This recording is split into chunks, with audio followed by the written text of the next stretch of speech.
Hello Vilas, apa kabar? Thank you, ini adalah video pertama gue. Yes, seperti yang lo saksikan di depan ini. Siapa sih yang gak kenal dengan film Saint Seiya? Pasti gue yakin anak-anak usia gue nih yang sudah mungkin yang sudah malah sudah bisa bercucu pasti tahu banget namanya film Saint Seiya seperti yang ada di video ini. Yes, kali ini gue pengen bercerita soal tentang Saint Seiya. Saint Seiya itu judul lengkapnya adalah Saint Seiya atau bahasa Indonesianya adalah Ksatria-Ksatria Zodiak. Ksatria-Ksatria Zodiak ini adalah anime dan manga karya Masami Kurumada. It's Kurumada. Nah, anime Saint Seiya ini diproduksi oleh Toei Animation dan pertama kali disiarkan di TV Asahi Jepang kisaran pada tanggal 11 Oktober 1986. Ayo, siapa di sini yang baru lahir atau belum lahir? Dan manganya masuk ke Indonesia melalui Raja Wala Graffiti yang juga dikenal dengan judul Ksatria Zodiak. Manga Saint Seiya mula-mula dirilis oleh Suseisa dalam majalah Weekly. Nah, ia menceritakan tentang 5 pendekar yang diberi julukan Saint dan memiliki kekuatan berdasar pada pelindung tubuh atau armor, yang kita sebut itu adalah cloth. Dan mereka ini semua berasal dari rasi bintang masing-masing pemiliknya. Setiap Saint memiliki kekuatan khusus yang disebut Cosmo. Mereka diberi tugas untuk melindungi Saori Kudo, reinkarnasi dari Dewi Athena. Gokil, keren banget ya bro. Sedangkan Dewi Athena sendiri itu adalah Dewi Perang dan Kebijakan. Saori dulunya berada di Santuari, tempat para Saint yang mengabdi pada Athena. Tetapi salah satu Saint berkhianat dan memperdaya Saint lain untuk membunuh bayi Saori. Ayo, di antara lo semua penggila-penggila Saint Seiya ataupun SCM Saint Cloud Meet, ada yang tahu gak siapa ini maksud salah satu Saint yang berkhianat? Kalau gue sih tahu, cuma itu nanti. Story lainnya masih panjang banget. Nah, kita lanjut lagi. Saint yang mencoba untuk menyelamatkan bayi Saori itu adalah Saint Sagittarius Aiolos yang menyadari kekeliruan, berusaha menyelamatkan Saori. Ketika Sagittarius Aiolos hampir tewas, dia menitipkan bayi Saori kepada seorang konglomerat yang bernama Mitsumasa Kido dan memintanya untuk membesarkan Saori. Setelah dewasa, Saori lalu mengumpulkan Saint-Saint yang dijadikan pelindungnya. Mereka bersumpah setia di bawah perintah Saori. Mereka lalu pergi ke Santuari untuk menggulingkan kekuasaan sesat Saint Gemini Saga yang menjelma menjadi Pope atau Paus setelah membunuh Pope yang asli. Pope. Kelima Saint tersebut yakni Pegasus Saint Seiya, Dragon Shiryu, Cygnus Yoga, Andromeda Sun, dan Phoenix Ikki. Masing-masing dari mereka semua memiliki kesaktian atau kekuatan khusus yang biasa disebut Cosmo. Jurus yang mereka miliki pun berbeda-beda. Seiya terkenal dengan jurusan pukulan meteor Pegasus, Shiryu terkenal dengan tinju naga mendaki gunung, Hyuga dengan jurus debu-debu intan. Sementara Shun yang tak lain adik dari Ikki terkenal dengan badai nebula, dan Ikki dengan jurus tinju sayap-sayap Phoenix. Mereka memiliki tugas untuk melindungi putri Saori yang sejak bayi berusaha dibunuh oleh ksatria jubah emas yang berkhianat. Putri Saori tak lain adalah reinkarnasi dari Dewi Athena. Jadi kali ini kita bahas satu persatu tokoh utama dalam film animasi ini. Bro Saint, Pegasus Seiya. Seiya adalah salah satu dari 88 Saint yang mengabdi pada Athena. Bisa dibilang dia adalah Saint yang paling setia dan gigih berjuang untuk Athena. Karakteristiknya seperti tipikal hero komik remaja lelaki kebanyakan. Bisa dibilang dia adalah Saint perunggu utama, karena determinasi dan semangatnya tak pernah padam selamanya. Cloth-nya berasal dari rasi bintang Pegasus dan berbentuk kuda Pegasus. Seiya adalah seorang remaja belia yang dilatih oleh Merin di Yunani untuk mendapatkan Pegasus Cloth dan kembali ke rumahnya Jepang. Di sana ia menemukan bahwa saudara perempuannya Seika telah hilang sejak Seiya dipaksa untuk berlatih di Yunani. Teman masa kecilnya Miho dan semua anak yatim piatu lainnya. Saori Kido bernegosiasi dengannya untuk melawan orang lain yang menjadi orang suci, untuk menarik perhatian media dan meminta kelompoknya untuk mencari Seika. Pertarungan Seiya terus-menerus diinterupsi oleh mantan rekannya Phoenix Ikki yang ingin membalas dendam atas pelatihan yang dia lalui. Meskipun Seiya mengalahkan Ikki dengan bantuan teman-temannya, para orang suci diserang oleh orang suci perak berperingkat lebih tinggi yang dikirim oleh Paus Tepat Suci. Mengetahui bahwa Saori adalah reinkarnasi Athena, para orang suci pergi ke tempat suci untuk menghadapi Paus yang tiran. dan harus menjalankan semua 12 kuilnya ketika Saori menderita luka yang mematikan. Menguasai kosmos yang dikenal dengan Seven Sense, Seiya dan teman-temannya berhasil mengalahkan orang suci emas terkuat termasuk Paus yang diturunkan sebagai bini Saga dan menyelamatkan Saori. Nah, masih banyak lagi cerita soal dari 11 Seiya Gold, Saint Gold ini. Setelah mengalahkan banyak sekali mereka, perjalanan Seiya dan kawan-kawan masih panjang.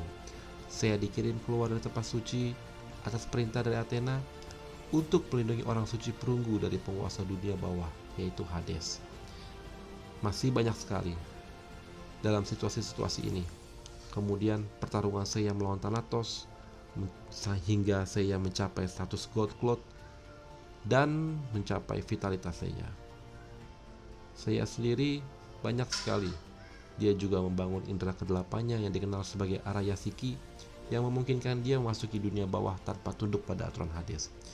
Jurus-jurus andalan Seiya itu adalah tinju meteor Pegasus, tinju komet Pegasus, Pegasus Rolling Cross. Nah, sekarang kita ngebahas lagi Saint yang kedua, Dragon Shiryu. Shiryu adalah Saint perunggu yang paling bijaksana. Dari semua 5 karakter utama, Shiryu dikenal sebagai paling tenang. Kekuatan fisik belaka adalah yang terbesar dari Saint perunggu, dengan kemungkinan pengecualian dari Phoenix Ikki. Hal ini tercermin dalam kemampuannya untuk memenangkan berbagai pertempuran tanpa Dragon Cloud. Shiryu dilatih di 5 puncak tua di Cina. Dia belajar untuk membalikan aliran air terjun dengan teknik dan memperoleh pakaian perunggu naga. Mentornya adalah Libra emas, Saint Libra Dofu. Shiryu mempunyai gambar tato seperti besar dan naga hijau dan putih di punggungnya. Namun dikatakan dalam manga dan anime bahwa itu kata tapi dihubungkan dengan bintang warna naga dan hanya muncul sebagai fotonya ketika meningkat. Setiap kali hidupnya dalam bahaya, gambar tato seperti wangi muda benar-benar hilang. Itulah tanda bahwa Shiryu Cosmo mendekati kematian. Nah, Dragon Shiryu ini berlatih di puncak gunung di bawah asuhan Saint emas. Dia lebih taktis dan tenang dibanding rekan-rekannya. Awalnya dia Saint yang angkuh dan bangga akan kekuatannya. Namun setelah bertemu Seiya di turnamen Saint berarti sifatnya berubah. Jika sudah mengeluarkan seluruh kekuatannya, dia bisa membunuh musuh sekaligus diri sendiri dengan kekuatannya. Plotnya berasal dari rasi bintang Draco dan berbentuk naga. Jurus-jurus andalannya adalah tinju naga mendaki gunung, tinju 100 naga mendaki gunung, tinju naga mendaki langit. Nah, next guys, ya, Saint yang ketiga, Saint Cycnus Hyuga. Tidak seperti Saint perunggu lainnya, Hyuga memiliki latar belakang yang menyedihkan karena sang ibu meninggal di Laut Siberia. Sahabatnya bernama Isak pun ikut tewas karena mencoba menolong Hyuga yang tenggelam saat mencari mayat ibunya. Salah satu karakter utama dari film tersebut, Hyuga tampil tenang, tidak emosional. Namun, di balik itu semua, dia sangat bersemangat dan mengabdi pada cita-citanya. Sebagai orang suci yang lahir di bawah konstelasi Cygnus, Hyuga mampu mengontrol dan memanipulasi es dan salju sesuka hatinya. Saat dia menguasai dasar teknik orang suci, menghentikan atometri dengan kekuatan kosmo mereka. Selama pertempuran dengan Phoenix Ikki, sisi lembutnya terungkap. Dia perlahan mulai menunjukkan kepribadian aslinya. Di Arc Sanctuary, Hyuga menjadi sangat dekat dengan Andromeda Shun setelah rekannya menunjukkan tindakan tidak mementingkan diri sendiri dalam upaya untuk menghidupkan kembali kosmonya dari kematian. Terus-menerus mengacu pada bagaimana dia berusaha melawan pada Shun. Di Arc Hades, Hyuga berpasangan dengan Dragon Shiryu. Saat para orang suci Athena berperang melawan dunia bawah, Hyuga melindungi Seiya dan Shun dari api Minos selama mereka, dan kemudian menghadapi Dewa Thanatos dan Hypnos di Asia. Di seluruh pertempuran ini, Kain Hypnos menjadi dewa yang lebih kuat dan meminjamkan kekuatannya kepada Athena untuk membunuh Hades. Nah, sedangkan Cygnus berlatih di bawah Saint emas Aquarius Camus, tapi akhirnya dia menjadi Saint Cygnus setelah kematian sahabatnya Ishak. Jurus-jurus andalannya itu adalah debu-debu intan, Hilodrome Smack atau Tornado Es, Aurora Execution. Nah, next nih geng, Andromeda Shun. Berikutnya ini adalah Shun. Banyak banget yang pikir Shun itu adalah wanita cuy. Termasuk gue berpikir bahwa Shun ini adalah anak gadis ya. Ternyata anak Shun ini adalah laki-laki yang sangat membenci kekerasan. yang sangat aneh untuk dijadikan Sen yang sangat keras kehidupannya. Shun adalah Sen penunggu konstelasi Andromeda. Dia adalah jiwa yang penyayang dan lembut pada dasarnya, dan sangat percaya dalam memecahkan masalah tanpa pertumpahan darah. Sikap ini memisahkan dia dari para orang suci lainnya, sementara mereka tidak akan ragu-ragu untuk berperang ketika situasi menuntutnya. Shun hanya menginginkan dirinya untuk bertarung jika itu adalah kebutuhan mutlak atau jika kesabarannya yang hampir tak ada habis-habisnya. Dalam kasus seperti itu, Shun bisa menjadi petarung yang sangat terampil dan mematikan. Shun digambarkan lemah dalam 4 film Senseiya pertama dan di Arc Asgard khusus anime. Hampir setiap adegan perkelahian memuncak dengan hampir kekalahannya, dan penyelamatan berikutnya dilakukan oleh siapa lagi selain saudaranya, Phoenix Ikki, yang akan kita bahas habis ini. Dalam manga aslinya, bagaimanapun Shun ditampilkan sebagai pejuang dan lawan yang tangguh. Sedangkan dia sendiri dikirim ke Pulau Kematian, tapi digantikan oleh kakaknya. Dia lalu berlatih di bawah bimbingan Daedalus dan menggunakan plot Andromeda. Shun adalah satu-satunya Sen yang memakai senjata di antara kelima tokoh utama. Namun di saat terdesak sering digantikan oleh kakaknya. Sebenarnya Shun ini memiliki seorang penumpang yang yaitu Badai Nebula. Tapi karena membenci kekerasan dan tidak ingin ada kematian di pihak lawan, dia jarang menggunakannya dalam pertempuran. Plotnya sendiri berasal dari rasi bintang Andromeda dan berbentuk Andromeda yang dirantai. Nah, sekarang kita bicara soal jurus andalannya. Andalan Phoenix Suns itu adalah rantai nebula, rantai pertahanan, Thunder Wave, aliran nebula, hingga sampai badai nebula. Nah, guys, kita sampai pada puncak pembahasan Saint Prince. Siapa lagi? Phoenix Ikki. Yes, dia adalah kakak kandung Phoenix. Sekaligus mungkin jadi dia Saint Prince terkuat. Ikki adalah orang yang pemarah, sombong, dan suka bertarung. Diyakini bahwa dia merupakan Sen perunggu yang paling terkuat, meskipun dia tidak menyukai kerjaan. Dia datang ke pertempuran setiap kali orang suci Athena membutuhkan bantuannya, dan sering kali tiba di saat-saat kritis untuk menyelamatkan adik dan teman-temannya dari kematian. Dia memiliki karakter yang mulia, kompleks, dan dewasa, yang tidak pernah ragu untuk mengorbankan dirinya untuk teman-temannya. Awalnya dia sangat murka karena dikirim ke Pulau Kematian oleh Athena, tapi dia akhirnya malah membantu Athena dan menjadi Sen perunggu paling bisa dia balaskan. Dia mempunyai keistimewaan, yaitu dapat kembali dari manapun, di dimensi apapun. Selain itu, plotnya memiliki kemampuan untuk pulih kembali atau regenerasi setelah hancur. Dia biasanya melawan musuh-musuh yang tidak bisa dikalahkan oleh Sen perunggu lainnya. Dia sangat tangguh dan kuat. Kemampuannya selalu meningkat bila menerima jurus dari musuh yang tidak mempan baginya. Cloud-nya berasal dari rasi bintang Phoenix dan berbentuk burung Phoenix.